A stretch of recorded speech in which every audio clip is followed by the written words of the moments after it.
Eu reiniciei a gravação aqui, peraí. Bom, pessoal, é o seguinte, falando do que tem em cada uma das células ali, na verdade, todas elas possuem todas as organelas, tá?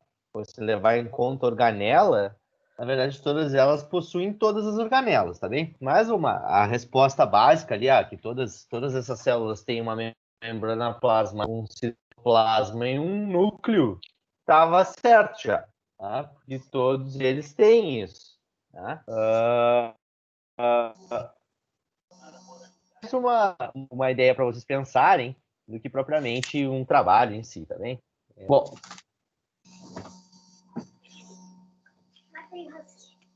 quando a gente fala, pessoal, só não esqueça de colocar os de vocês no mudo, tá, pessoal? Por favor.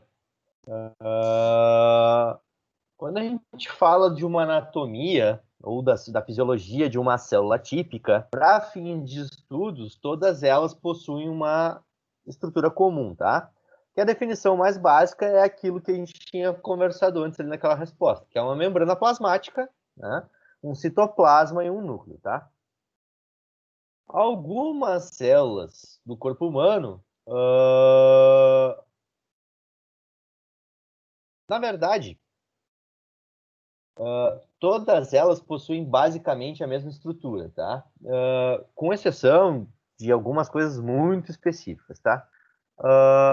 Tem alguns casos que, para algumas células específicas, existem algumas denominações específicas. Por exemplo, retículo endoplasmático é uma denominação generalista, tá? Mas lá na célula muscular, ele é conhecido como retículo sarcoplasmático, tá?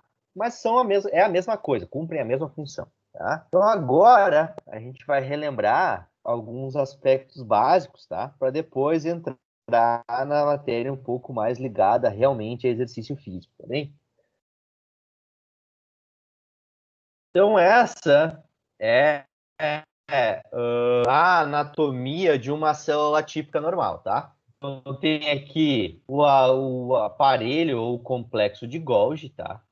Tem mitocôndrias, tem os retículos endoplasmáticos, tem os ribossomos fixos ali, né? Os livres, são basicamente tudo que é necessário para a célula funcionar, né?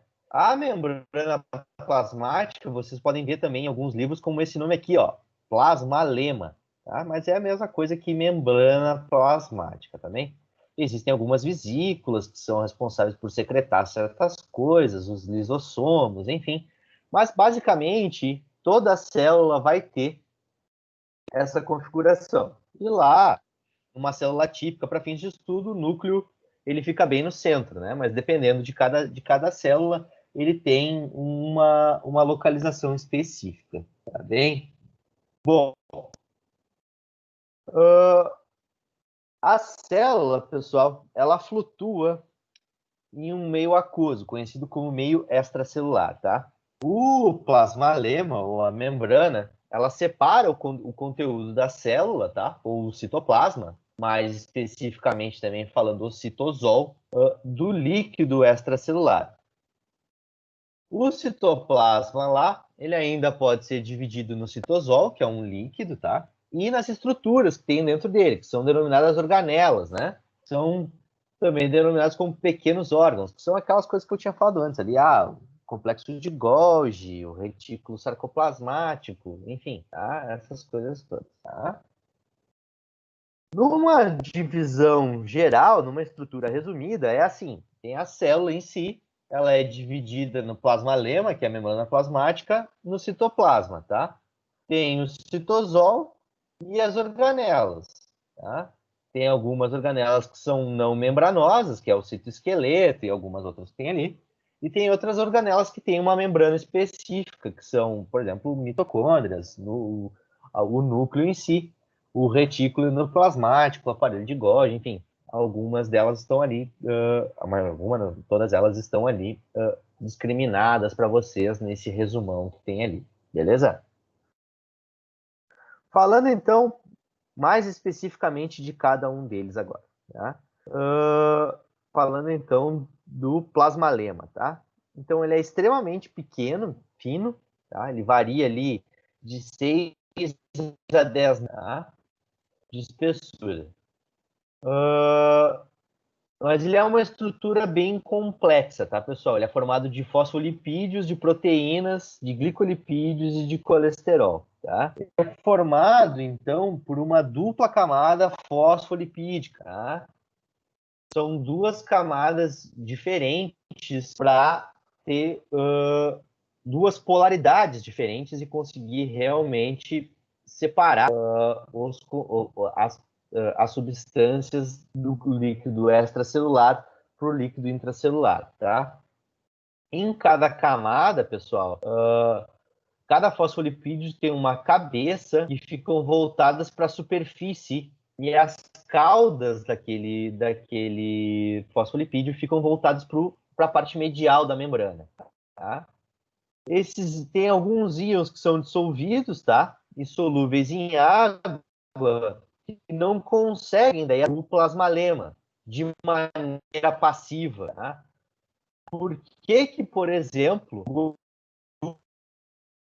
é muito mais fácil de se absorver do que outro?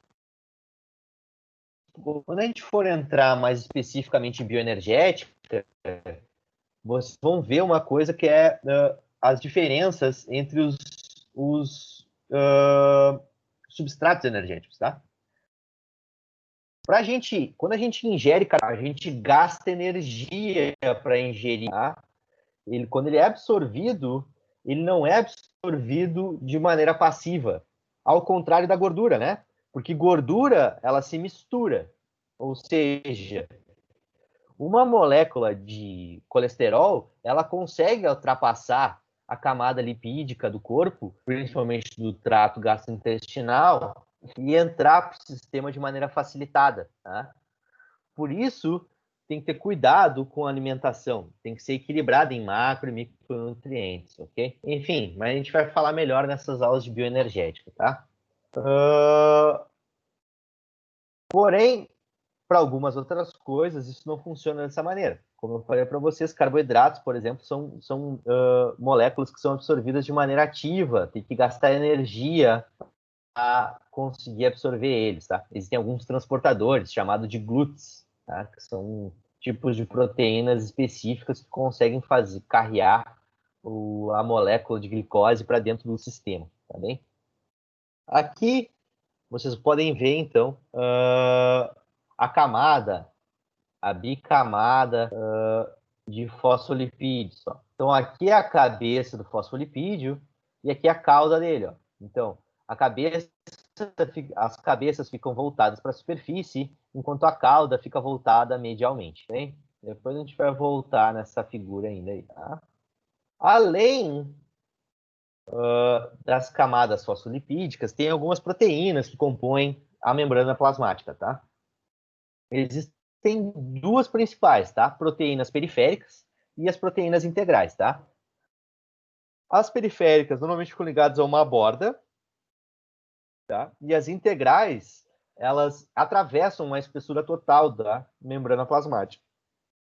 Então, aqui, ó, vocês podem ver, isso aqui é uma proteína integral, ó. Inclusive é um canal proteico. Tá? Isso aqui é uma proteína periférica, ó, que fica num canto, aqui no caso, na superfície interior da célula, ok? Normalmente, essas proteínas estão ligadas a algum processo de sinalização, seja hormonal, ou de íons, ou de concentração de íons, que ela acaba atuando para abrir o canal para fazer alguma coisa, para abrir esse canal proteico aqui. Tá? Uma das mais conhecidas dentro da fisiologia é a proteína G, tá? É uma proteína periférica que faz a sinalização de diversos hormônios na membrana plasmática, também. Então, existem proteínas integrais, que normalmente são proteínas ligadas a canais, tá? E também existem algumas proteínas periféricas que são diferentes, tá? Que fazem alguma coisa específica em alguma via metabólica, bem? E as últimas estruturas típicas de um plasmalema são os glicolipídios e as glicoproteínas, tá? elas se estendem para a superfície externa do plasmalema e ficam suspensas no líquido extracelular, tá, pessoal? Elas são muito associadas com atividades enzimáticas, tá? Para alguma mudança no funcionamento da célula, tá? O mais conhecido dessas todas é o glicocálice, tá? Que é essas coisinhas aqui, ó, tá? Normalmente vai ter ali alguma enzima que vai atuar sobre o glicocálice e vai mudar a polaridade, por exemplo, da camada fosfolipídica e abrir um canal proteico. Tá? Então, existem várias vias metabólicas que funcionam de maneiras diferentes e que acabam utilizando dessas formas variadas de atuar sobre a membrana plasmática de uma célula específica, tá bem? Cada via enzimática, cada via metabólica, cada via bioquímica, ela é diferente, tá, pessoal? Tem que ser estudada de uma maneira específica. Isso aqui é uma célula típica, né? Uma coisa comum, tá bem? Bom, quais são as funções, então, da membrana plasmática? A primeira é o isolamento físico, né? Ela não deixa que algum líquido extracelular entre para dentro da célula. Tá? Ela regula trocas com o ambiente externo, então tem algumas funções delas que são específicas e que precisam muitas vezes de sinalizadores, sejam eles hormonais ou qualquer outra coisa. Ela também tem uma função de sensibilidade, tá? Que o plasmalema ele pode ser, ou a membrana plasmática, ele pode ser afetado através de concentração de algum íon no meio extracelular. Tá? Por exemplo, quando a gente sua, tá, pessoal? Quem soa é sino de igreja. Tá? A gente sua. Tá? Quando a gente sua, a gente perde líquido, correto? Correto? Correto. Sim, Ah, e por correto. que que o suor é salgado? Vocês já se lamberam quando vocês suaram, né? Coisa gostosa, quando dá aquela lambida, já uns beijos, assim, suado. Ele é salgado, né? Aquilo lá acontece por causa da sensibilidade do plasmalema, que ele regula a concentração de íons pela perda de água, tá? Perda de líquido, tá? A gente vai ver depois isso em controle do ambiente interno, tá? Além disso, a função final, ela tem uma parte de sustentação estrutural, tá? São conexões entre as membranas de diversas células, tá bem? Aqui, pessoal, vocês podem ver um pouco do que eu estava falando antes sobre diferentes formas de que substratos podem entrar ou sair da célula. Né? Então, assim, as proteínas integrais aqui, esses canais proteicos, muitos deles têm canais específicos. Por exemplo, existem canais específicos, principalmente de sódio e de potássio, tá? Para conseguir mudar a polaridade da membrana plasmática de uma maneira mais facilitada. Existem alguns outros canais, deixa eu voltar aqui, ó, como esse aqui, ó, que são canais porta, que não é por difusão facilitada daí, ó. Vocês estão vendo que tem aqui um sítiozinho, ó, uma coisinha para se alojar. Isso aqui, alguma coisa vai vir aqui se encaixar e vai abrir essa porta aqui para poder entrar alguma coisa específica, tá? Então, por exemplo, quando a gente fala de canais proteicos de sódio, por exemplo, esse canal, por que ele é de sódio? Porque a luz interna do canal proteico aqui serve somente para passar um íon de sódio, tá? E é uma difusão facilitada, não gasta energia, tá bem? Quando tem difusões específicas que gastam energia, como essa aqui, isso aqui, o que vai acontecer? Vai entrar aqui alguma coisa aqui, vai mudar a polaridade, vai gastar um ATP, e daí, a partir disso, vai conseguir abrir aquela porta, tá bem? Daí não é mais uma difusão facilitada, é um outro tipo de difusão, uma difusão que acaba gastando energia, tá bem? Além do que, existem algumas moléculas que são lipossolúveis, ou seja, se conseguem se diluir em gordura e tem a difusão mais facilitada de todas, que é passar diretamente pela membrana sem ter um canal específico. Tá bem? Então, moléculas muito grandes, muitas vezes tem que ter algum mecanismo de transporte específico, e daí existem diferentes deles que a gente não vai ficar se alongando muito aqui. Tá bem? Beleza? Conseguiram entender? Tranquilo.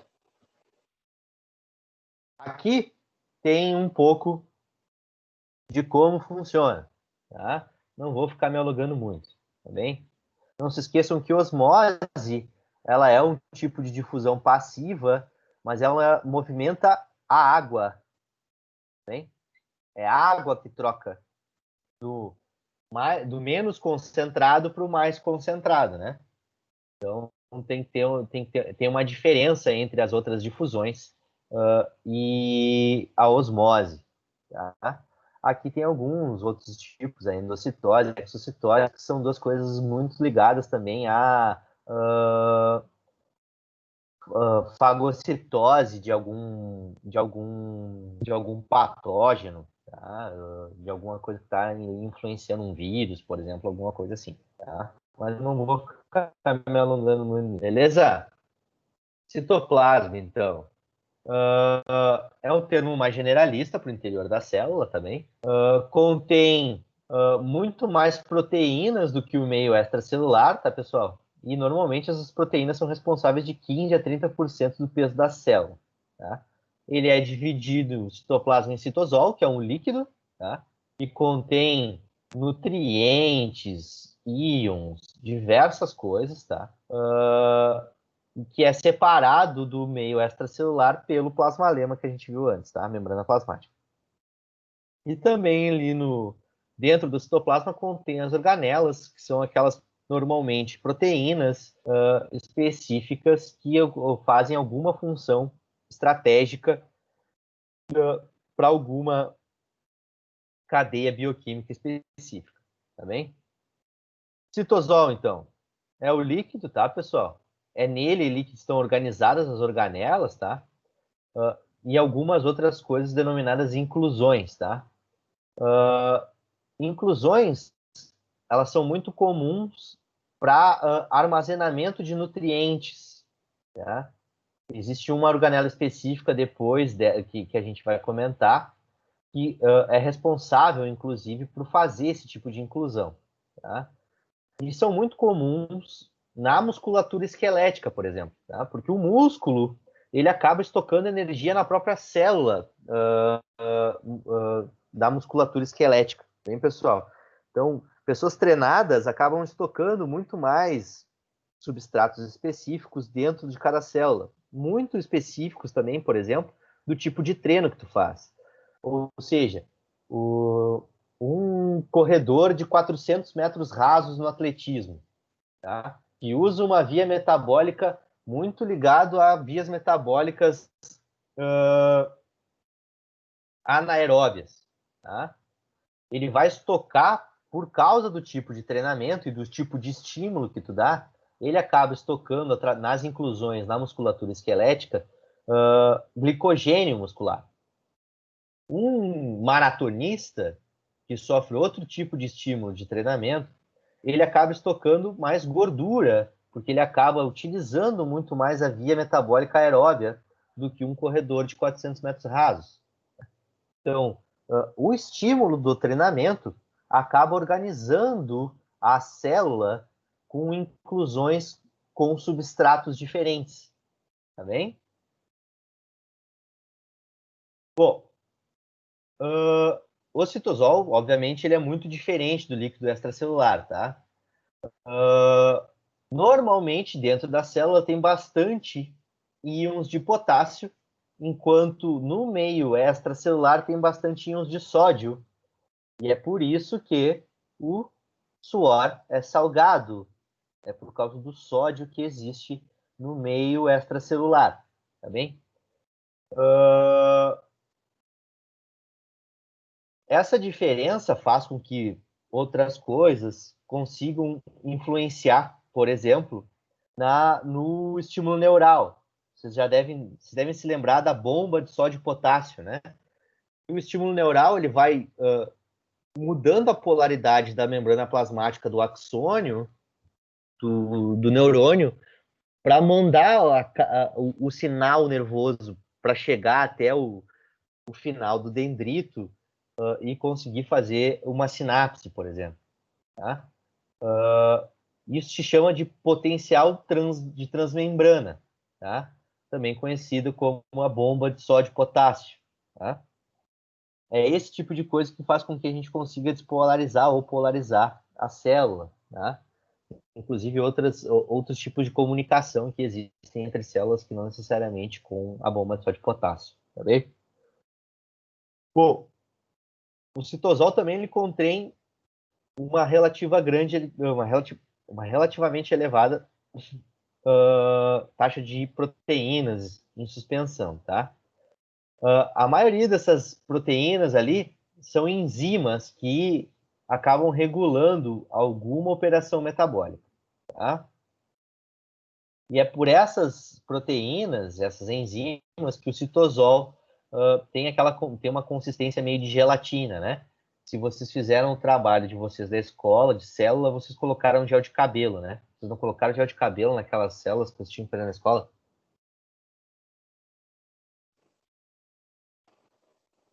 Já. Normalmente vocês colocam gel de cabelo, né? Por isso que ela tem aquela consistência. Em microscopia de luz, tu consegue ver uma consistência meio gelatinosa das células. Se tu mexer na plaqueta, ela mexe também meio gelatina, assim, tá bem? A outra função ali, então, função não, desculpa, a outra característica do citosol é que tem quantidades relativamente baixas de carboidrato e outros tipos de energia, tá? Obviamente vai depender de qual célula que a gente está falando. Isso não acontece na célula muscular, principalmente em pessoas treinadas, tá bem? Normalmente, carboidratos são quebrados para oferecer energia e aminoácidos são utilizados para construir proteínas, né? Por isso, tem gente que acredita em BCA. Quem toma BCA, hein?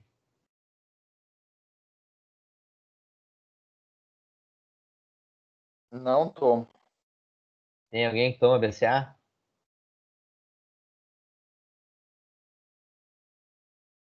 Não. Que aminoácidos eles são a base de uma proteína, ok, pessoal? Tem um radical, um grupamento amino e um grupamento ácido carboxílico. Isso é um aminoácido, tá? Então, o que é a ideia do BCA? É tu tomar aminoácidos, tá? São pequeninhas, bem pequenas proteínas, vamos dizer assim, e tu estocar elas no teu músculo para facilitar estímulos de hipertrofia. Porém, isso parece que não acontece, tá? Até porque não faz muito sentido consumir uma cadeia carbônica tão grande assim pré-treino, por exemplo. Tá?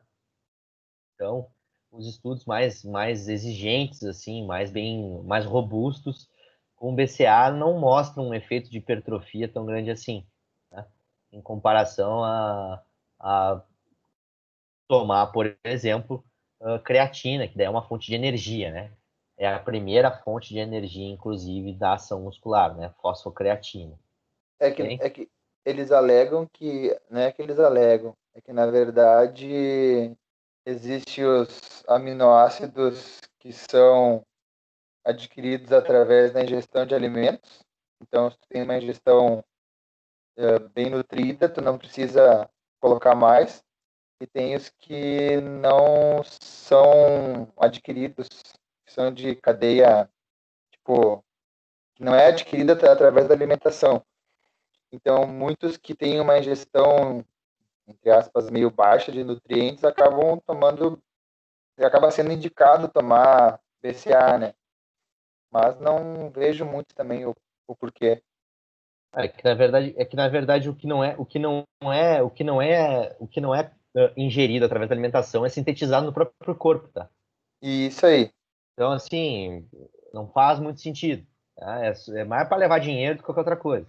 Tá? Pelo menos é o que tem se acreditado nos últimos tempos. Tá? Talvez se algum outro tipo de aminoácido for sintetizado aí, que é revolucionário, pode ser diferente, tá? Mas tudo que... Por isso tem que manter uma dieta equilibrada em macro e micronutrientes, né, pessoal? Aquela coisa que a gente vem falando desde a da aula passada. Mas, assim, não faz muito sentido BCA, até porque todo depósito proteico, todo estímulo de força, de hipertrofia ou qualquer outra coisa, ele vai ser compensado 24 horas depois, 48 horas depois, pelo organismo. Tá? Então, tomar pré-treino aminoácido não faz sentido. Tá? Não faz sentido. Tá? Tu não vai estocar, não vai facilitar o teu estímulo de hipertrofia, tá? Que não vai ser esse aminoácido específico que tu vai utilizar. Vai utilizar até outros tipos de fonte de energia para sintetizar proteína, tá? Beleza? Bom, falando agora então das organelas, tá, pessoal? Cada organela, pessoal, tem uma função específica, tá? Elas podem ser divididas em duas categorias principais: as não membranosas, tá? E as membranosas, tá bem? As mais importantes, as que mais sempre são discutidas, que são envolvidas em cadeias bioquímicas, são as membranosas, tá? As não membranosas não são tão discutidas assim, bem? Mas falando um pouco das não membranosas, tem os citoesqueletos, tá? É uma estrutura proteica, tá? Que confere a estrutura para as outras proteínas, principalmente as membranosas, ficarem alojadas. Ela dá a forma, o citoesqueleto dá a forma da célula, e ele é dividido ali em microfilamentos, filamentos intermediários, filamentos espessos e microtúbulos. Tá? Eu não vou ficar entrando em muitos detalhes, tá? Mas o citoesqueleto tem a mesma função do tecido esquelético do corpo humano, tá? Ele dá forma e sustentação à célula, tá bem? Tem os ribossomos, tá? Esses são muito ligados ao que a gente mais vai ouvir falar na nossa prática profissional, né? São estímulos de hipertrofia, são eles que são as fábricas que produzem proteínas em diferentes células também. Então, por exemplo, tem lá no núcleo um DNA ou um RNA mensageiro que vai até os ribossomos e acaba fazendo para ele, ó, sintetiza tal coisa ou sintetiza outra coisa, tá bem? Então, assim, ribossomos livres, eles se encontram no citoplasma, tá? E, normalmente, as proteínas produzidas por eles acabam ficando no citosol, tá? E os ribossomos fixos, normalmente, são ligados ao retículo endoplasmático da célula, tá bem? Depois a gente vai ver direitinho cada um deles, beleza? Então vocês podem ver que os ribossomos, eles ficam ali, ó, tá? Livres na célula, tá bem? E aqui dentro tem ali, ó, as linhas do retículo endoplasmático, tem ribossomos específicos ligados com eles, tá? Cada um deles vai ter vai conseguir sintetizar uma coisa diferente, tá bem? Cada via daí bioquímica vai ter especificamente o ribossomo específico que vai apresentar o que ela vai fazer, tá bem? Bom, organelas membranosas, tá, pessoal? Alguma dúvida por enquanto? Tranquilo. Não, tá tranquilo. Beleza. Então, as organelas membranosas são aquelas que são mais estudadas, assim, também. É o núcleo, as mitocôndrias, o retículo endoplasmático, o complexo de Golgi, os lisossomos, tá? Nem vamos falar de perixossomos aqui. Não tem por que ficar falando sobre essas coisas, tá? Então, mitocôndrias, elas são as células responsáveis por produção de energia, tá bem? a atividade das mitocôndrias, pessoal, produz cerca de 95% da energia necessária para manter a célula viva. Tá bem? Quando a gente for falar mais especificamente de bioenergética e metabolismo, vocês vão ver que eu vou começar a falar sobre um termo assim. Essa ação muscular é predominantemente aeróbia. Essa situação, essa contração muscular é predominantemente anaeróbia. Tá? Vou fazer uma pergunta para vocês. Qual sistema energético nós estamos utilizando agora, nesse momento? O aeróbio ou o anaeróbio? Aeróbio. Tá, beleza, aeróbio. Eu peguei minha caixinha aqui, ó. Tá? Eu estou fazendo uma rosca bíceps aqui com a minha caixinha. Qual sistema energético eu estou usando? Aeróbio ou anaeróbio?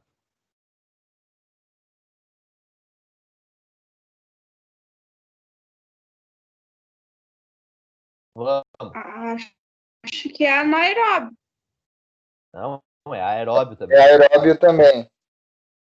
O meu corpo, como um todo, ele está em sistema aeróbio. Não quer dizer que o fato de eu pegar minha caixinha aqui, ó, a contração dos meus dedos aqui, ó, provavelmente é predominantemente anaeróbia. Aquelas células aqui, ó, essas células aqui específicas dos meus dedos estão numa via anaeróbia, mas o meu corpo como um todo ainda está funcionando em vias aeróbias, tá?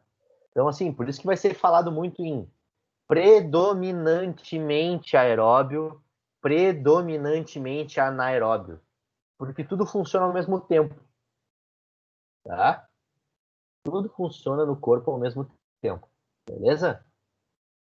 Bom, então é lá nas mitocôndrias lá que as moléculas de energia consomem oxigênio e geram gás carbônico, né? Que é o denominado ciclo de Krebs. Johann Krebs, aquele cientista alemão que conseguiu desvendar a via metabólica aeróbica, né? A via bioquímica aeróbica. Tá? Células musculares, pessoal, têm, obviamente, taxas elevadas de consumo energético e mitocôndrias, muitas vezes, são sintetizadas para suprir essa demanda. Ou seja, o núcleo da célula muscular esquelética lá, a partir do treinamento, manda lá para o ribossoma e diz para ele assim, ó, sintetiza mais proteína de mitocôndria, porque eu preciso ou aumentar as minhas mitocôndrias ou sintetizar novas. Porque o treinamento, esse cara tá correndo um monte e eu preciso gerar mais energia para o músculo, porque ele está cada vez correndo mais, ou está cada vez correndo mais intenso. Tá? Então, normalmente, acontece pessoas treinadas têm mitocôndrias maiores, tá? E também um maior número de mitocôndrias numa célula muscular esquelética.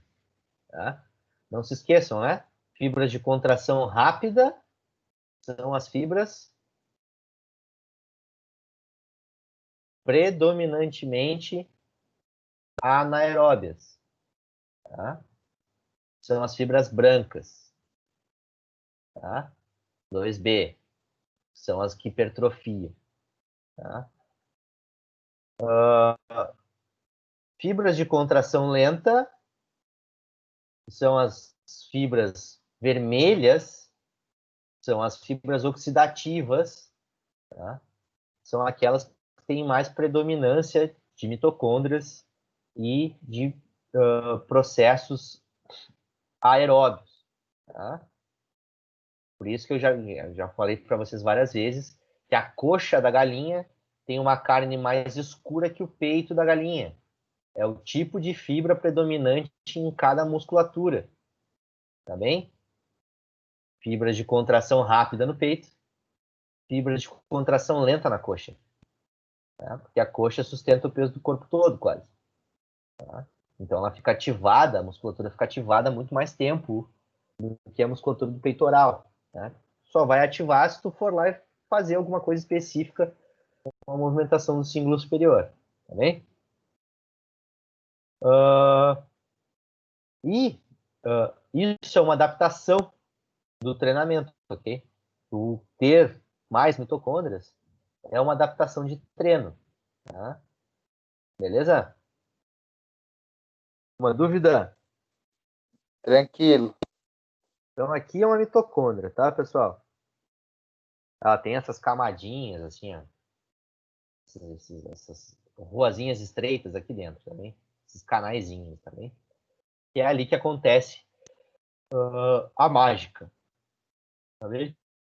As cristas e a matriz dela. Tá bem? Retículo endoplasmático, pessoal. Ela é uma rede de membranas, tá, pessoal? Que tem 4 principais funções. Tá? A primeira função é de síntese, tá? É nela que são produzidos alguns tipos de carboidrato, esteroides e lipídios, tá? E também são as áreas que os ribossomos estão fixos. Hein? Normalmente, tudo que é feito, sintetizado pelo ribossomo, ele é armazenado dentro das cisternas que tem dentro dele, tá? E daí vem a segunda função dele, que é de armazenamento. Então, ele armazena diferentes coisas, tá? Diversas coisas, isolando eles do citosol, para não modificar, por exemplo, a acidez do citosol. Tá? E ele só libera aquelas coisas específicas, aquelas substâncias específicas, através de um estímulo específico. Tá? E isso acontece para conseguir manter o controle do ambiente interno, que é que a gente vai falar mais para frente. Okay? A terceira... Opa!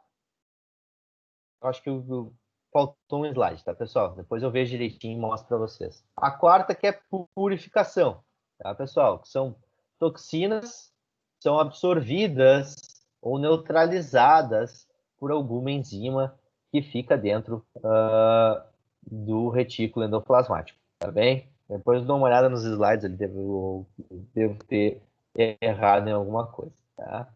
Então ali vocês podem ver, ó, como é que funcionam, como é que é o retículo endoplasmático, os ribossomos à sua volta, também. Não se esqueçam que tem o retículo endoplasmático liso, que não possui ribossomos, e o retículo endoplasmático rugoso, tá? Que possui os ribossomos. Tá? O liso, ele é muito mais ligado a armazenamento de íons, esse tipo de coisa.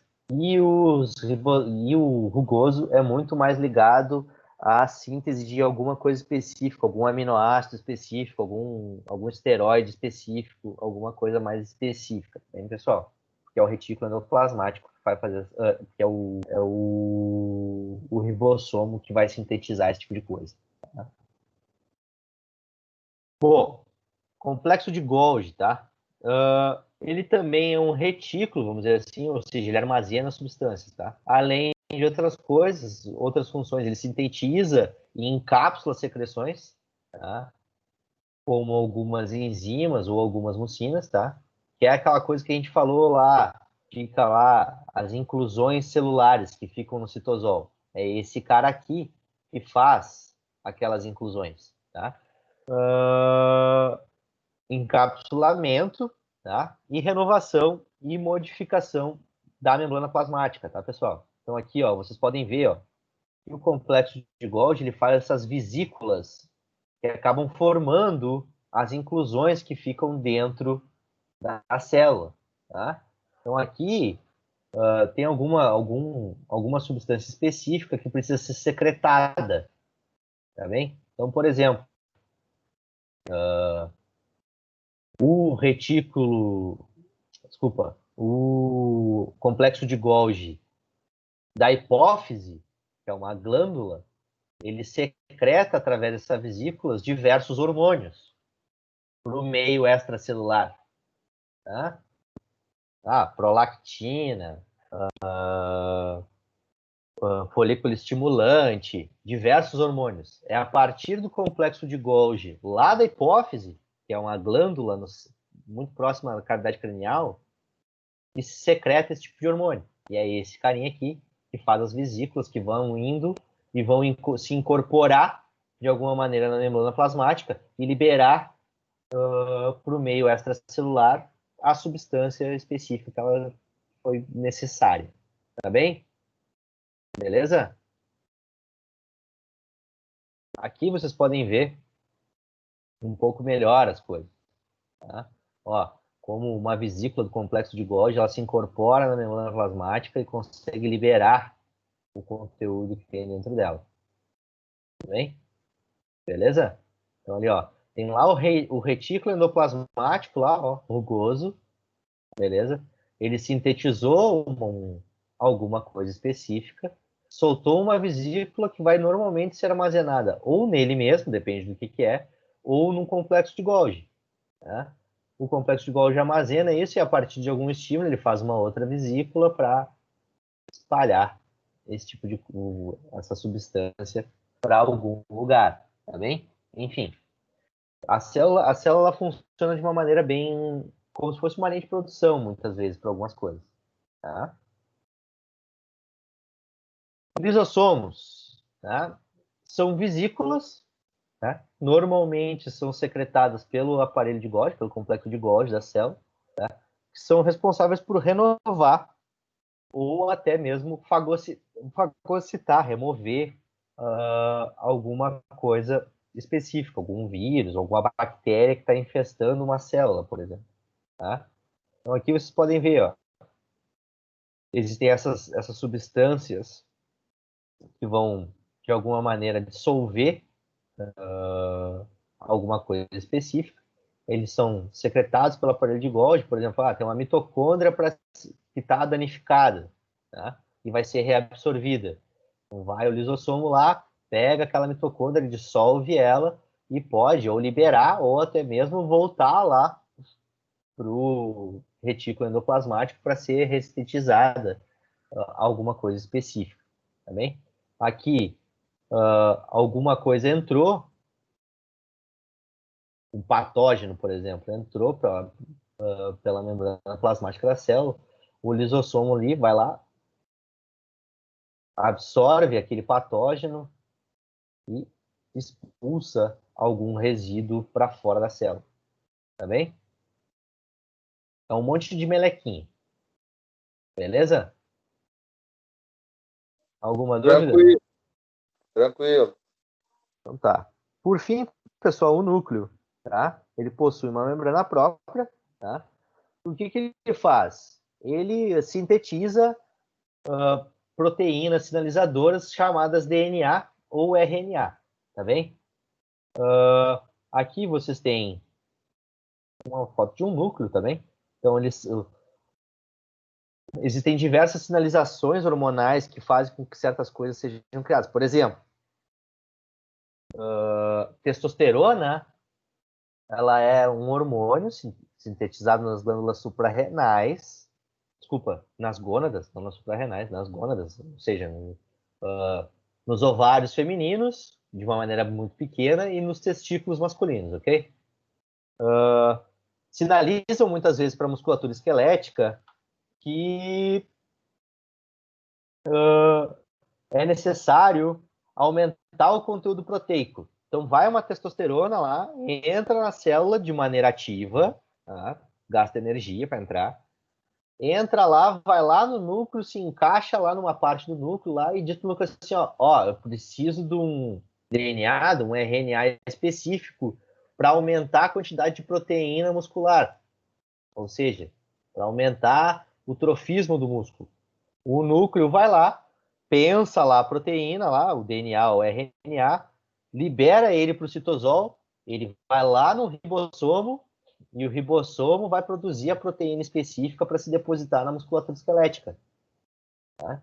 Então é toda uma cadeia E cada via bioquímica é específica, e tem que ser estudada de maneira diferente.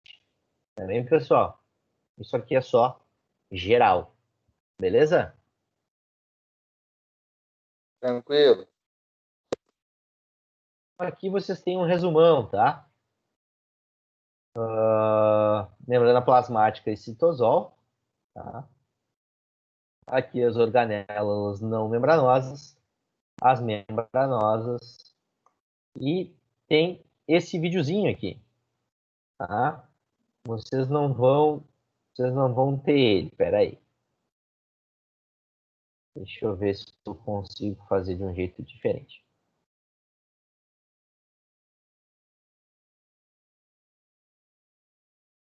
Eu vou mandar para vocês no grupo, tá? O link. Daí vocês conseguem abrir ele aí. Pode ser?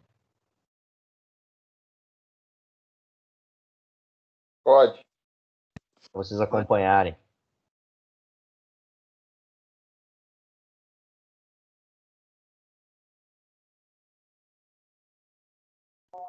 É para abrir agora, professor? Abre. Pega no grupo aí e abre ele. Eu digo para dar play junto comigo aqui, daí vocês conseguem ouvir o áudio. Vocês não vão ouvir o áudio se eu largar aqui, né? Vocês estão ouvindo o áudio? Não, né? Estão Não. ouvindo? Foi o que eu imaginei. Ou peraí que eu posso fazer eu, só um pouquinho que eu faço eu.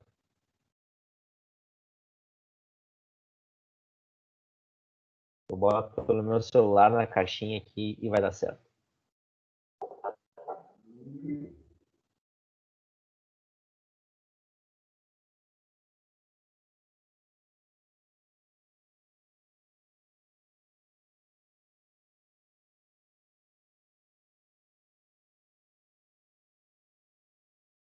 Vamos.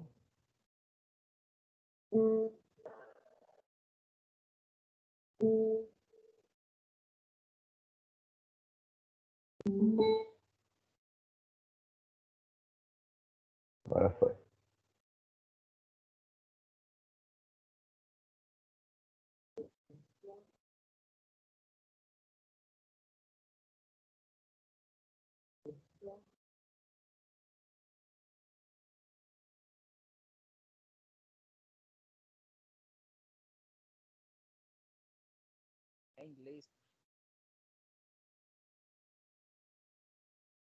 Não deu certo. Vocês conseguem pegar aí?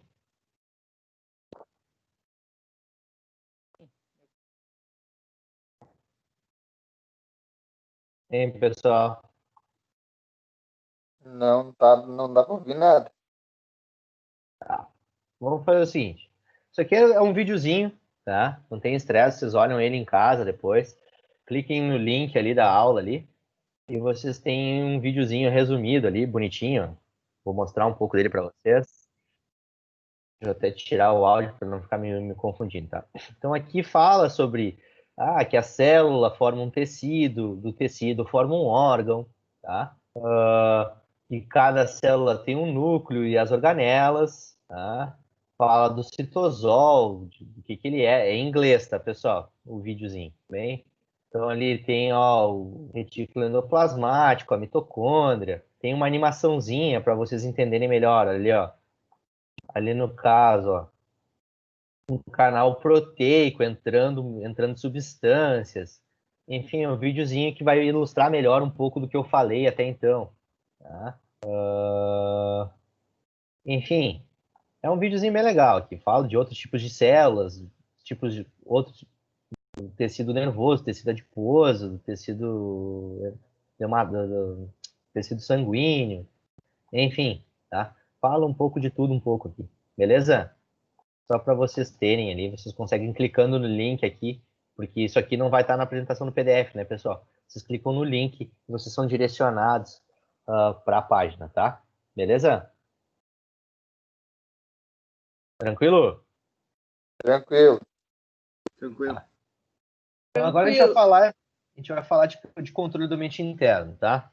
Que é a parte mais principal da aula. Aquilo lá foi uma revisão para vocês se lembrarem de certas coisas, para quando a gente for falar nas próximas aulas sobre alguma coisa, vocês conseguirem lembrar. Porque aquilo ali é conteúdo de escola, né, pessoal? Não é nem conteúdo de ensino superior.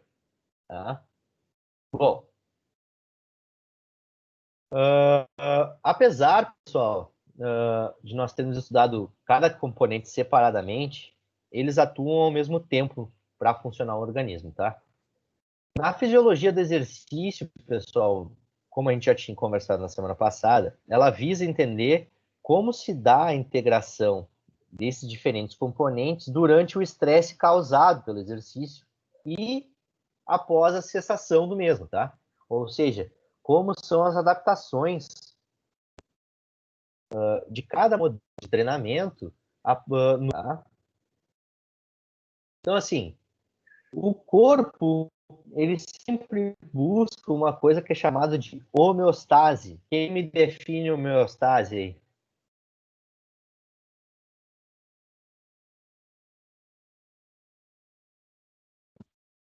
Já ouviram falar Professor, de homeostase? Equilíbrio. Homeostase é o cortou o equilíbrio. áudio, o que é? Não entendi, Clisma. Cortou o teu áudio, o que tu pediu? Perguntei o que é se alguém me definia homeostase, mas alguém me respondeu, não sei quem foi. Fui Tá? eu, É um é o equilíbrio. equilíbrio. É um equilíbrio, é o equilíbrio químico, principalmente das células, tá? Do organismo, na verdade. Tá? Então, assim, diferentes estímulos do meio externo acabam influenciando no meio interno. E o corpo quer, de alguma maneira, restabilizar aquela barrinha ali de trás, tá? Ou seja, não teve uma quebra na homeostase do corpo, o que o corpo quer é voltar a um estado estável, tá? Ou melhor, estado estável é outra terminologia, voltar ao equilíbrio principalmente químico do corpo, tá? Bom, falando de conceito, homeostase é o equilíbrio dinâmico que o organismo sempre busca, tá? Diferentes aspectos da vida cotidiana quebram esse equilíbrio dinâmico, tá? Um dos mais potenciadores desse desequilíbrio é o exercício físico, tá? Mas que outros tipos de desequilíbrios da homeostase podem acontecer? Quem me dá um exemplo?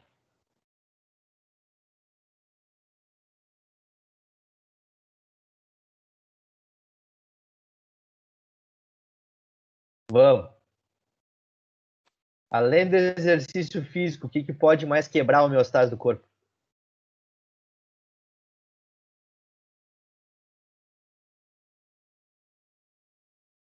Pessoal? Não faço ideia. Nossa, O pessoal. ambiente, de repente. Comer quebra a homeostase do corpo. Alguma doença? Ingerir alimento quebra a homeostase do corpo. Uma doença quebra a homeostase do corpo. Tá? Eu ia dizer que a febre deve quebrar também a homeostase. O que é a febre? Tá? O que é a febre? É a resposta do organismo Há uma ação inflamatória. à quebra da homeostase.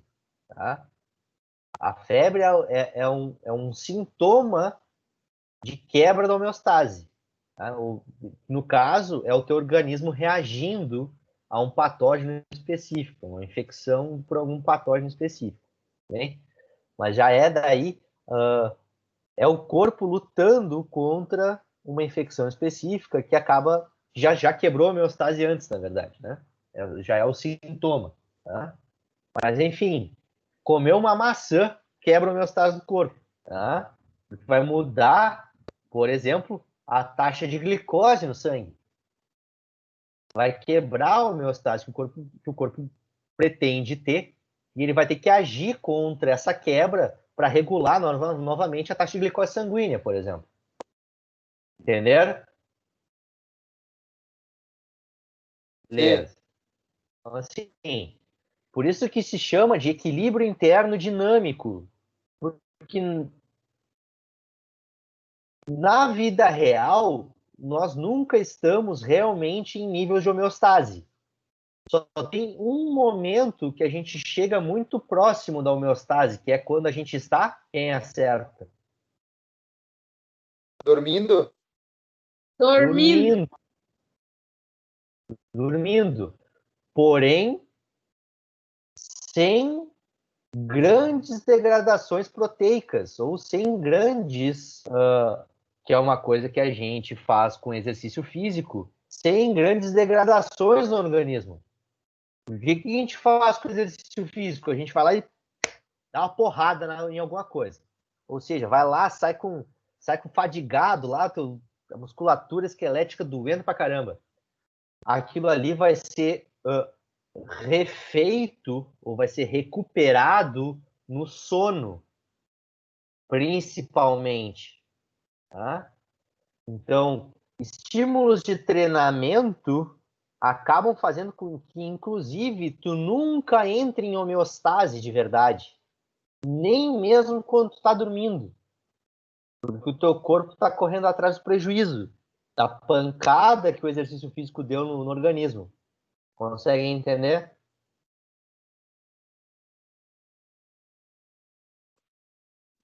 Sim. Sim. Beleza. Então, a homeostase em si, ela representa muito mais um conceito do que propriamente uma coisa que é realmente alcançada, vamos dizer assim. Tá? Por isso que é um equilíbrio dinâmico. Tá? Qualquer coisa que tu faça, tomar água quebra a homeostase do corpo. Tá? Por quê? O que vai acontecer se eu tomar água?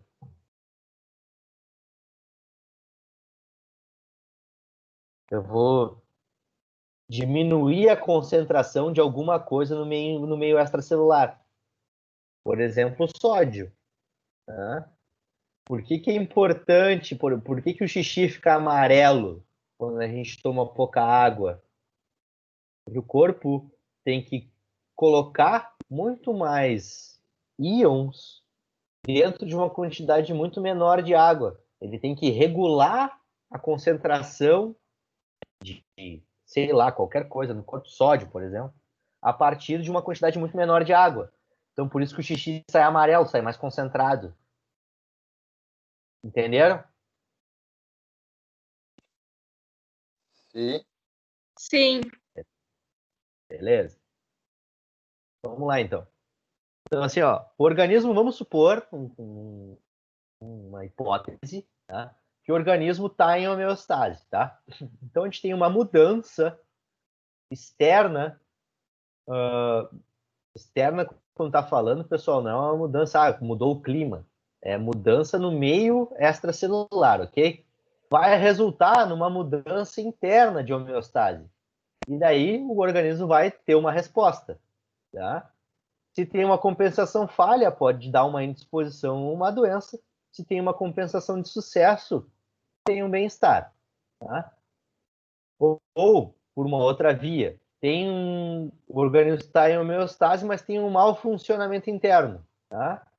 E vai acontecer a mesma coisa. Tá? Então, assim, isso é o equilíbrio dinâmico. Tá? Essa figura aqui ilustra o que é o equilíbrio dinâmico do corpo. A gente está o tempo inteiro fazendo algumas mudanças no nosso organismo e o organismo está sempre correndo atrás para, teoricamente, fazer com que a gente fique em homeostase.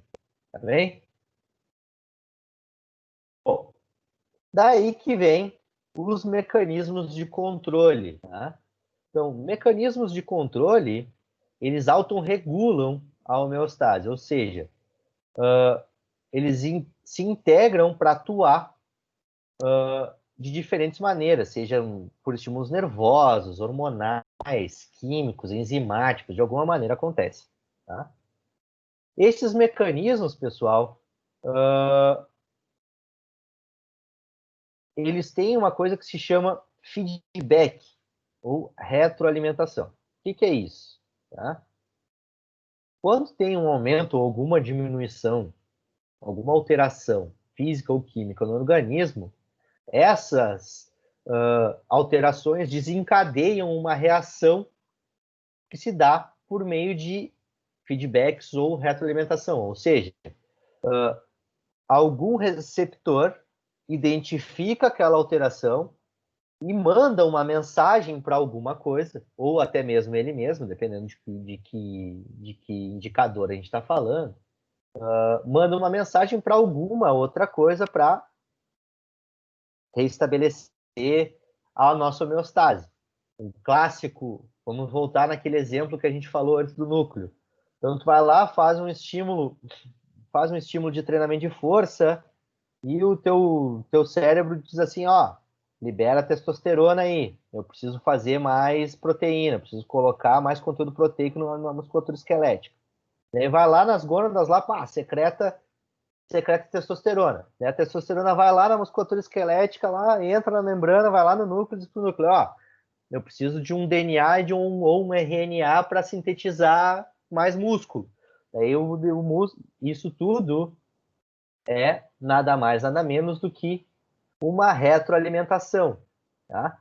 Aí, chegou no ribossomo, o ribossomo foi lá, sintetizou proteína, a proteína foi depositada no local correto, lá na musculatura esquelética, vai ter lá algum receptor que vai dizer assim, ó, tá, pode parar de produzir testosterona. Daí vai lá um mensageiro lá na gônada e diz assim, ó, pode parar, não precisa mais. Consegue entender? Esse tipo de coisa é chamado de feedback ou retroalimentação. Existem feedbacks positivos e existem feedbacks negativos. Tá bem? Tipo eu com vocês, assim, quando eu falo mal de vocês, eu dou um feedback negativo, quando eu falo bem, eu dou um feedback positivo. Tudo bem que os positivos estão muito caros, né, pessoal? Vou dizer uma coisa. Né? Não falaram nada. Tá, pessoal? Então, olha só. Exemplo, então, de feedback negativo. O que é o feedback negativo e um pequeno exemplo para vocês, tá? O feedback negativo é o mais comum, tá? E também dá para se dizer que ele é o mais importante, tá? Então, assim, ele se dá quando existe uma alteração funcional que se faz em sentido contrário à reação do organismo. Então, vamos lá. Ó, vamos lá no 1 aqui. O exercício lá pediu para aumentar a frequência cardíaca. Desculpa, por causa do aumento da frequência cardíaca, causa um aumento da pressão arterial, okay? Ou seja, da pressão dentro do sangue, dentro das artérias, desculpa. Ou seja, o coração está bombeando mais sangue para dentro do sistema. Tá bem? Para os receptores, ou seja, alguns receptores que ficam na camada mais íntima da artéria, e no caso aqui das artérias carótidas, nesse exemplo, informam para o sistema nervoso central que a pressão sanguínea aumentou. Tá? Aí vai lá no sistema nervoso central, ele começa a ordenar para o coração começar a bombear menos sangue, com menos força. Aí vai lá um mensageiro até o coração para dizer para ele, ó, te acalma, bruxo, não precisa te desesperar tanto, rapaz. E daí ele diminui a frequência, diminui a pressão arterial, tá? Diminui a frequência cardíaca, por exemplo. Tá? Isso aqui é um feedback negativo, tá? Ou seja, um estímulo foi identificado que levou a algum outro órgão, enfim, ou alguma outra glândula que sinaliza a partir de alguma outra substância para algum órgão específico ou alguma célula específica fazer uma função diferente que ela estava fazendo. Tá bem? Retroalimentação negativa ou feedback negativo. Tá bem? Feedback positivo é quando a disfunção, ou seja, o estímulo, vai na mesma direção da resposta ao organismo. Então, ou seja, aqui o clássico é o momento do parto, tá? Mas vamos fazer isso aqui primeiro. Vamos fazer isso aqui primeiro para vocês entenderem. Então, estourou a bolsa da mulher, ok? O bebê fez pressão, estourou a bolsa da mulher. Tá? A cabeça, se ele está na posição correta, ele vai sair de cabeça, tá, pessoal? Então, a cabeça do bebê começa a empurrar o cérvix, que é uma parte específica da bacia feminina. Não masculino também, mas enfim. Tem alguns receptores lá, no cérvix, que informam o sistema nervoso central para liberar mais ocitocina. Tá? Essa ocitocina vai lá no útero, tá? Que estimula mais contrações uterinas. E o feto contrai mais, pressiona ainda mais o cérvix. O cérvix informa o sistema nervoso central. O sistema nervoso central libera mais ocitocina. Tá? Tem mais contração. E assim por diante, até o momento que tem dilatação e a contração suficiente para expulsar o bebê de dentro do útero da mãe. Tá bem? Conseguiram entender? Sim. Sim. Sim. Isso acontece, por exemplo, em protocolos máximos de exercício, protocolos de rampa, protocolos de VO2 máximo. Tá? Ou seja, a contração muscular cada vez mais forte, por causa do aumento da intensidade, faz com que o coração tenha que aumentar a frequência cardíaca para bombear cada vez mais sangue, para chegar mais sangue, mais substrato energético para dentro do músculo. Obviamente, vai te chegar até um patamar que tu vai não conseguir mais manter o exercício, tu vai entrar em exaustão. Aqui, no caso, é o bebê ser expulso do útero da mãe. Tá bem? Beleza? Isso também acontece. Existe retroalimentação positiva em exercício físico também. Só que o estímulo é externo, né? É a intensidade do exercício, por exemplo. Tá bem? Tranquilo ainda. Então, pensando qual que é melhor que o outro e qual que é o problema de cada um deles. Tá? Qualquer processo, pessoal, que quebra a homeostase, ele tem que ser rapidamente estabilizado. É assim que o organismo pensa. Tá? Feedback negativo é mais comum porque ele permite eliminar o efeito do agente estressor do organismo. Feedback negativo, não. Feedback positivo, não. Quanto mais, normalmente ele estimula ainda mais o agente estressor, que é o caso aqui da ocitocina. Tá? Ou seja, ela aumenta ainda mais as contrações uterinas. Tá bem?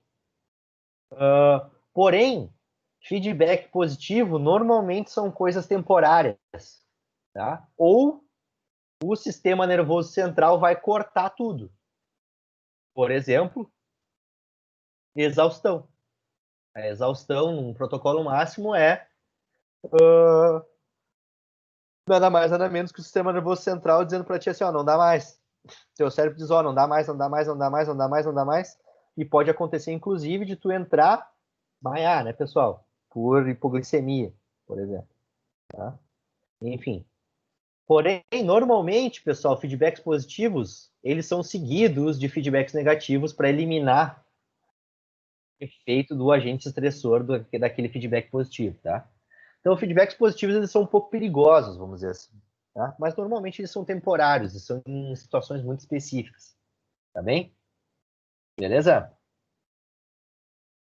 Beleza. Então, aqui vocês podem ver, pessoal, um outro tipo de cadeia, tá? De feedback. Então, por exemplo, aumentou a temperatura do corpo, tá? Então, vem um estímulo. Tá? Tem uma alteração lá no sistema, nas condições internas do corpo, um aumento da temperatura corporal. Vai ter algum sensor que vai enviar lá para o encéfalo, tá? Ou seja, lá para o teu cérebro, que vai regular e vai dizer assim, ó, a gente está a 37 de temperatura. Daí o que o encéfalo lá em diferentes glândulas vai dizer assim, ó, vamos fazer o quê? Vamos vasodilatar e vamos fazer com que as glândulas sudoríparas liberem um pouco de suor para fazer com que troque temperatura com o meio ambiente mais fácil. Tá? Isso é um feedback negativo de normalização da temperatura. Tá? Quando a temperatura ficar normal, beleza, tranquilo? O contrário é verdadeiro. Eu estou com a temperatura abaixo do normal. Tem um estímulo lá. Vai ter um sensor. Viu que a temperatura está muito baixa, abaixo de 37. O que vai acontecer? Inativação das glândulas sudoríparas e vasoconstrição. Pode acontecer, inclusive, em casos muito específicos, que o sistema nervoso central começa a dizer assim, ó, começa a fazer contrações involuntárias, que é aquela contração de frio. Aquilo lá é o quê? São contrações da musculatura esquelética para fazer com que aumente a sua temperatura do corpo.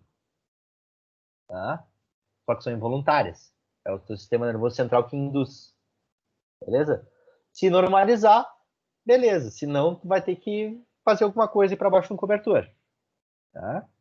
Então, assim, o corpo funciona através desses mecanismos de feedback de diferentes formas. Aqui é um exemplo de controle da temperatura corporal. Beleza? Beleza. Tranquilo. Bom, a maior parte desses sistemas, pessoal, residem dentro da própria célula. Tá? Porém, tem alguns outros que não são dessa maneira. Tá? Existem de maneiras diferentes. Quando é dentro da célula, está tudo tranquilo. Beleza? A gente vai ver um pouco deles até de agora em diante. Tá? Então, assim, quando o efeito é interno, tá de boas. Tá? Por exemplo, o efeito crônico do exercício promove alteração celular, tá, pessoal? Que aumenta a capacidade de preservar a nossa homeostase durante o estresse do exercício físico, tá? O que é isso? É um ganho de aptidão física, ou seja, aumenta a capacidade das células e dos sistemas orgânicos em deixar homeostase ou homeostásia, tá, pessoal? São termos análogos, por diferentes mecanismos de sinalização. Tá? A capacidade das células em detectar essas alterações faz com que a gente tenha uma melhor manutenção de certas homeostases, ou no caso do exercício físico em si, de um estado estável, tá? Que é outro que a gente vai falar mais para frente. Tá? Então, assim, as diferentes sinalizações celulares, tá? Sinalização intácrina, tá? É a sinalização dentro da própria célula, ou seja, tem um mensageiro bioquímico naquela célula ali que vai deflagrar uma via de sinalização dentro da própria célula dela. Tá? É a via mais simples, a sinalização mais simples. Tá? Esse aqui é um tipo de sinalização intácrina, tá? Ou seja, a produção de mais fibras musculares, por exemplo.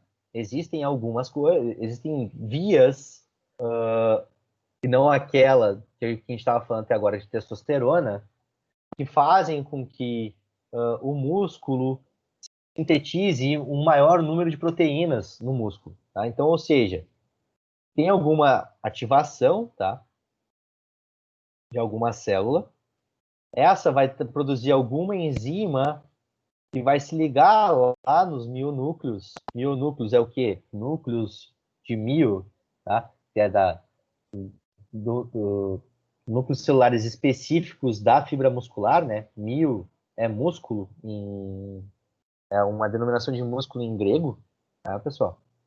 E daí vai lá que o DNA ser transcrito num RNA mensageiro que vai ser exportado para um ribossomo que vai sintetizar uma proteína nova para o músculo. Tá? Isso aqui é geral, tá, pessoal? Existem diferentes vias bioquímicas para transcrição de proteína muscular. Tá? A gente não vai ficar entrando muito em cada uma delas. Tá? São várias até. várias mesmo. Tá? Então, por exemplo, existe um estresse, a proteína normal ela é danificada, tá?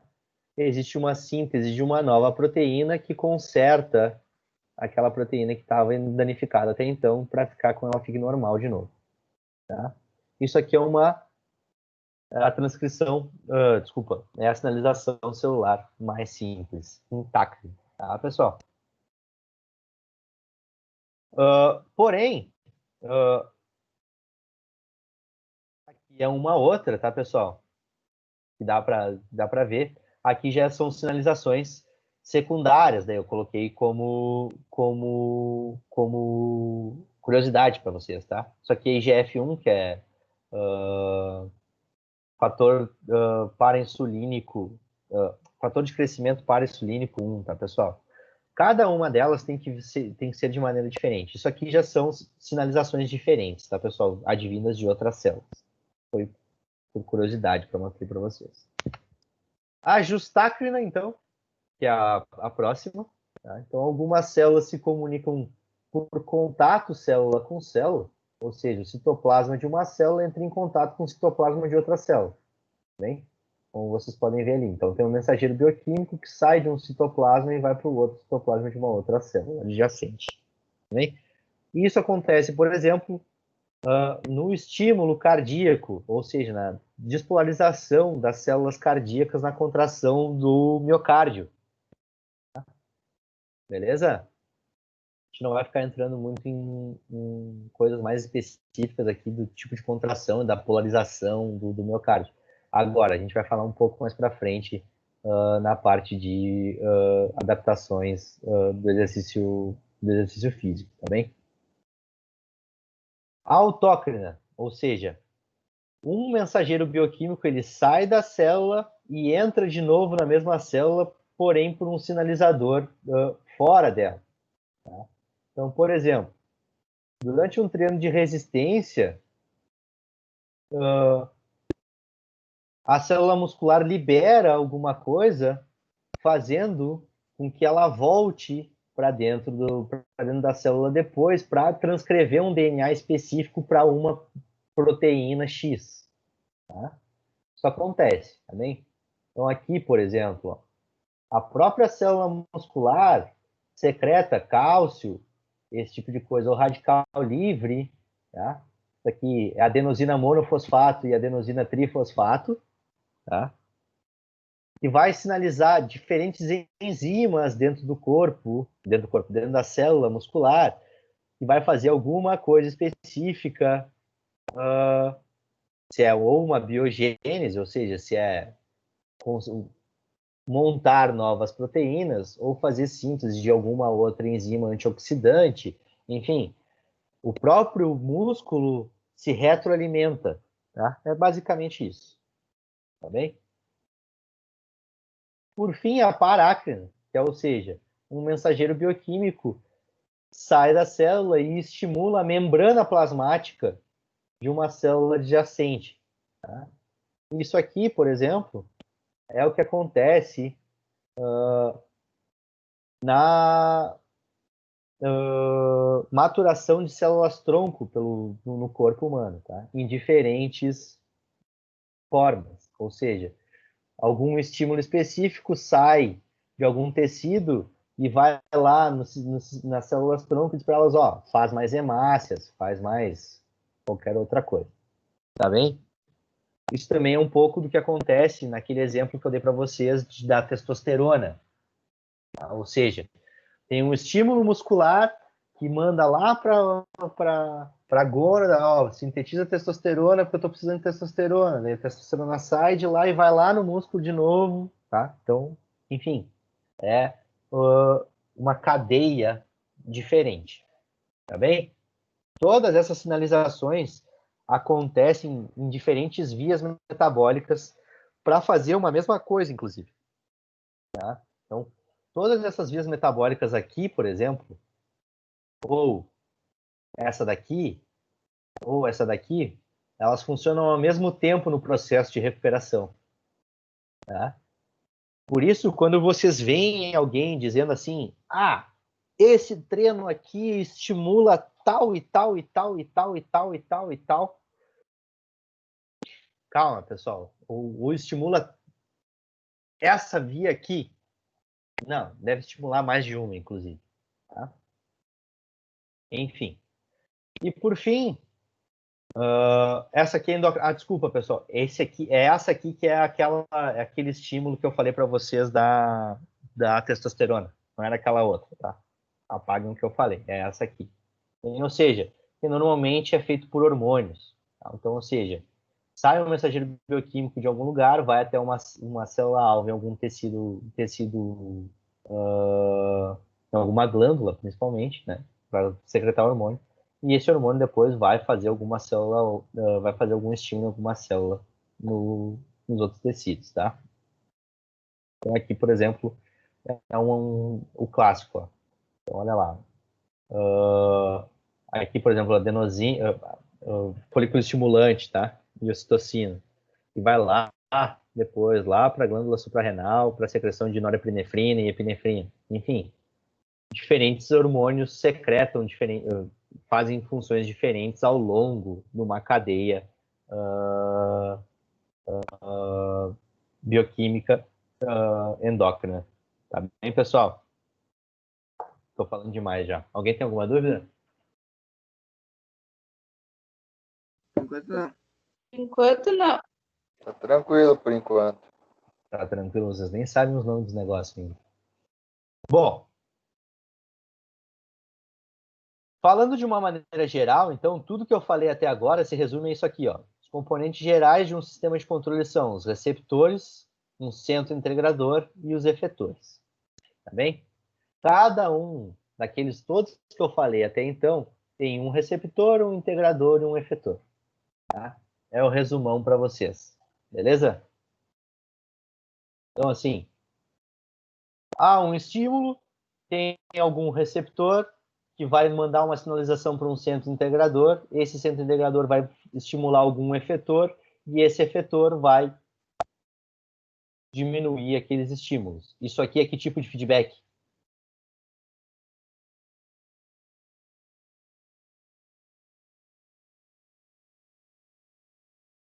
Que tipo de feedback é isso aqui, pessoal?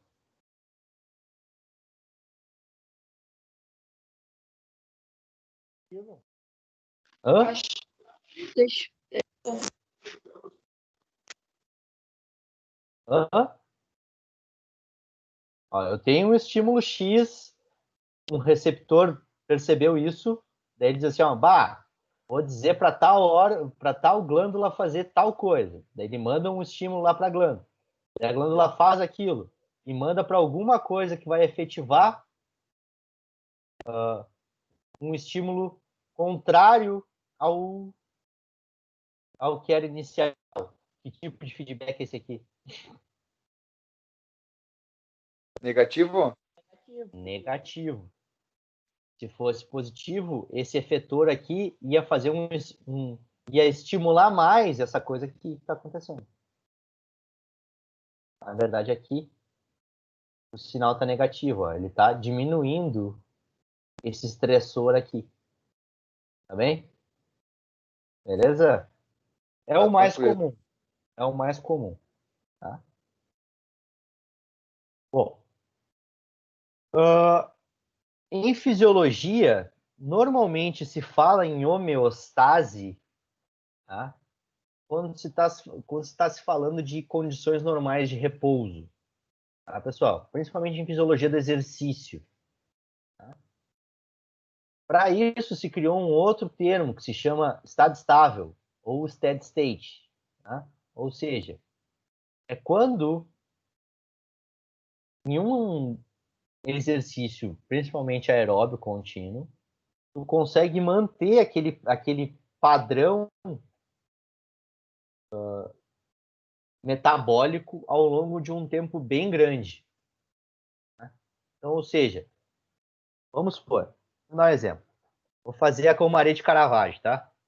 Na Romaria de Caravaggio. Então, eu tô lá dormindo de boas, acordo às 4 da manhã lá, para ir para Caravaggio. Eu tô lá, tô de boas, a minha homeostase nesse sentido seria quando eu estava dormindo. Eu levantei, eu quebrei minha homeostase. Eu comecei a caminhar. Vocês concordam que o que aconteceu com a minha frequência cardíaca? Ela estava menor, ela está menor agora que eu estou caminhando, ou ela está menor quando eu estava deitado? Maior ou menor? Ela tá maior. Tá Menor maior, quando né? tá deitado. Isso. Então, quando eu estou caminhando, minha frequência cardíaca aumentou. Só que é fácil eu conseguir, fácil. O meu organismo responde de uma maneira tranquila para um estímulo de caminhada, porque é um estímulo muito pouco intenso, ou bem pouco intenso, melhor dizendo, né? Ele é praticamente tranquilo. Então, tu vai conseguir manter esse padrão metabólico ao longo de um período prolongado. Agora, se eu sou mais loucão e eu quero ir correndo a 35 km por hora, bater o recorde da Romaria de Caravaggio, eu conseguiria? 35 km por hora é o que Eu vou infartar. que um jogador de futebol faz no campo, tá, pessoal? Eu conseguiria manter isso durante um período muito longo? Não. Não. Tá? Ou seja, eu não Teus consigo... morros. Tem os morros. Eu não conseguiria atingir um estado estável, porque a intensidade é muito alta. Tá? Então, assim, se consegue atingir estado estável em intensidades abaixo, tá, do segundo limiar de lactato, que é uma coisa que a gente vai ver mais para frente. Tá? Ou seja, em cargas que são predominantemente aeróbias ou aeróbicas. Okay? Se a carga é tão elevada que eu preciso entrar com uma via metabólica anaeróbia, eu não consigo, por um período longo de tempo, manter a intensidade do exercício. Ou seja, por isso que, deixa eu pensar,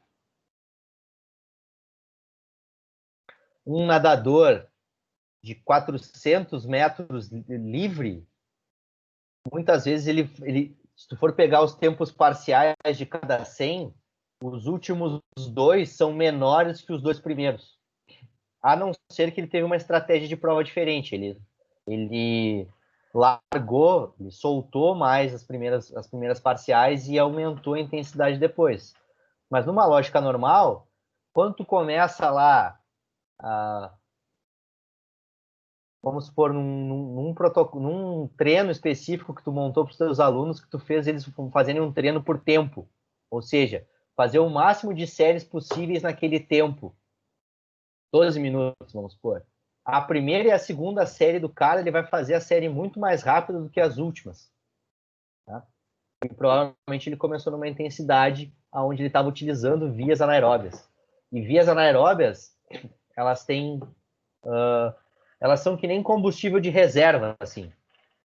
Tu gasta e tu demora um tempinho para conseguir restabelecer aquela fonte de energia. Tá bem? Beleza? Então, assim, estado estável não é a mesma coisa que homeostase. Estado estável, tu já está com um nível metabólico maior do que o nível de homeostase. Porém, tu consegue manter aquilo por um período prolongado de tempo.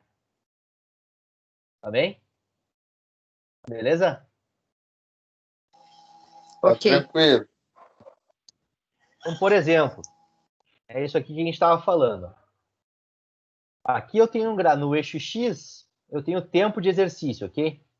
E aqui eu tenho o volume de oxigênio por litros por minuto, tá? Então aqui, até esse momento 1 aqui, eu estava em repouso. Beleza? A partir desse momento aqui, eu entrei em exercício. Tá? Então, eu tive um aumento do volume de oxigênio que eu estava consumindo, e ele faz essa curva aqui, ó, até estabilizar. Ou seja, toda essa parte em verde aqui,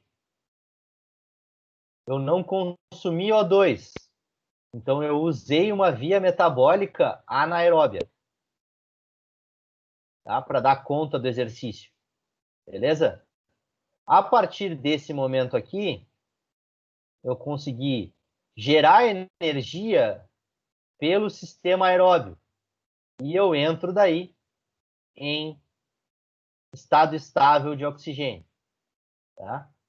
Qual que é o problema do sistema aeróbio? Ele demora um pouquinho, é que nem um Monza álcool no inverno.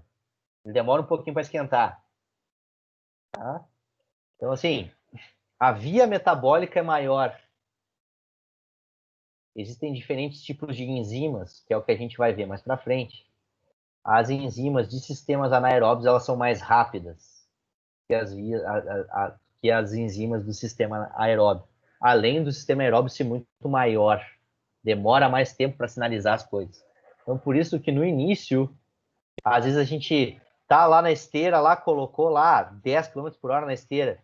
E daí os primeiros 2 minutos ali, tá na esteira, tu sente, tá mais ofegante, assim, sente um desconforto maior. Depois tá de boas. Depois tá tranquilo.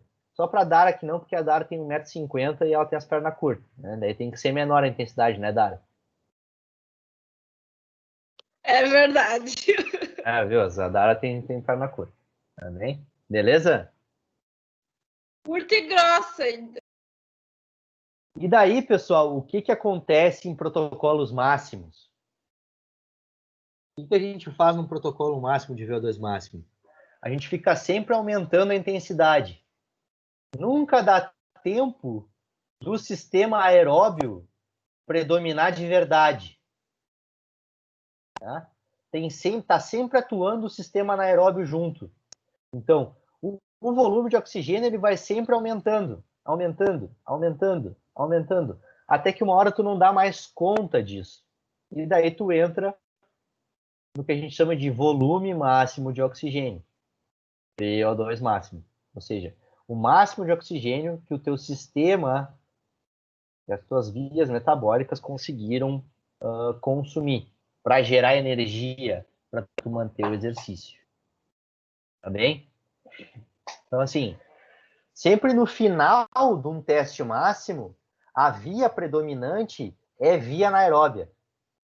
Ou seja, está fazendo muita força para conseguir manter. Por isso que a pessoa geme, caramba, quando está fazendo um protocolo máximo. Bem? Porque não é o sistema aeróbio que está predominando. Nas cargas mais baixas ali, ainda tem uma predominância maior do sistema aeróbio em comparação às cargas mais elevadas. Carga mais elevada é praticamente inteiro de cargas de vias anaeróbias, tá bem? Por isso que se entra em exaustão, tá? Beleza? Tranquilo? Tranquilo. Vamos voltar ali. Deixa eu voltar para eu continuar explicando uma coisa que eu não expliquei. Vamos voltar. O que está acontecendo aqui no final? O corpo já não está mais conseguindo gerar energia através da queima do oxigênio na via aeróbia, ok? Então vai entrar a via anaeróbia, beleza? Quando entrou a via anaeróbia, pessoal, foi o que eu disse para vocês antes. Ela tem uma capacidade máxima no teu corpo. Tá? Quando depletou aquelas fontes, tu não consegue mais ressintetizar aquelas fontes em exercício, somente ficando em repouso. Quando eu falo repouso, eu não estou falando repouso absoluto, estou falando, tipo, parar o exercício. Depois de um tempo, volta. Por isso que, por exemplo, quando alguém quer fazer estímulos reais de hipertrofia, ou melhor, de força, é aconselhável que tu dê ali intervalos de 2, 3 minutos para a pessoa. Por quê? Para ressintetizar completamente as vias anaeróbias da pessoa. Para que ela tenha a fosfocreatina dela restabelecida para poder fazer o novo estímulo. Tá? Beleza? Alguém já fez Professor. teste máximo? Fala, Dara. A prof. Nani pediu para te olhar o Atos. Como é que eu vou olhar o WhatsApp no aula?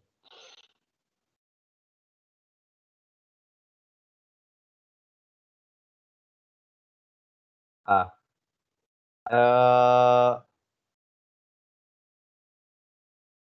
Pessoal, alguém tem alguma dúvida?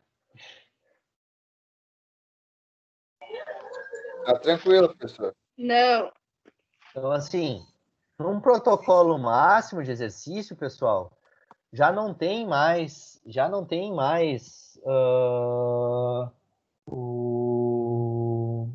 um sistema de controle atuando, tá? Já tá tudo ocultando ao mesmo tempo ali, acabou tudo, exaustão. Alguém já fez um protocolo máximo?